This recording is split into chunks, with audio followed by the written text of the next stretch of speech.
En 1899, un journal travailliste publie une enquête sur les conditions de travail dans cette usine. Si toxiques qu'on appelait ces ouvriers les cadavres de White. Arthur McIvor, historien. J'aimerais pouvoir décrire précisément une journée de travail pour que mes lecteurs prennent conscience de ces horreurs. Les hommes de l'équipe de jour commencent le travail à 6 heures du matin.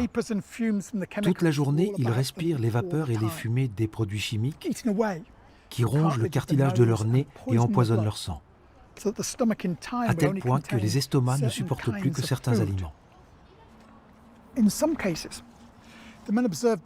Certains ouvriers voient même des fragments de cartilage se détacher quand ils se mouchent.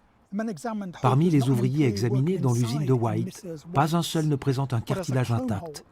Leurs parois nasales sont perforées à cause des vapeurs de chrome.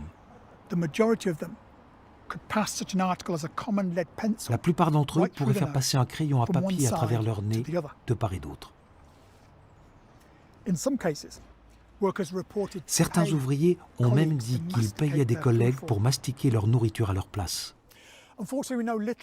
Malheureusement, nous savons peu de choses des conséquences qu'avaient ces conditions de travail sur la vie de ces ouvriers.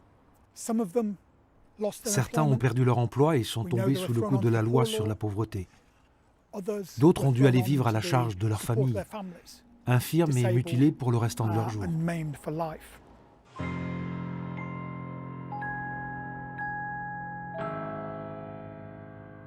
À la fin du 19e siècle, on commence à prendre conscience de l'ampleur et du coût des accidents et des maladies du travail, considérés jusque-là comme une fatalité, dont seule la Vierge ou un saint pouvaient protéger l'ouvrier malchanceux.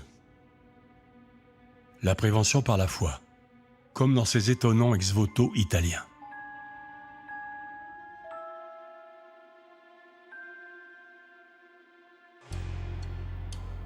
Les accidents les plus spectaculaires sont les explosions dans les mines de charbon qui font à chaque fois des centaines de victimes.